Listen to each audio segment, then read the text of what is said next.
بسم اللہ الرحمن الرحیم۔ حضرت عمر سے روایت ہے کہ میں اور میرا ایک انصاری پڑوسی دونوں اطراف مدینہ کے ایک گاؤں بنی امیہ بن زید میں رہتے تھے، جو مدینہ کے پورب کی طرف بلند گاؤں میں سے ہے۔ ہم دونوں باری باری نبی کریم صلی اللہ علیہ وآلہ وسلم کی خدمت میں حاضر ہوا کرتے تھے۔ ایک دن وہ آتا، ایک دن میں آتا۔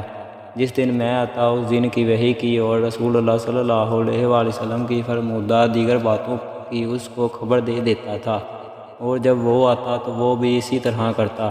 تو ایک دن وہ میرا انصاری ساتھی اپنی باری کے روز حاضر خدمت ہوا۔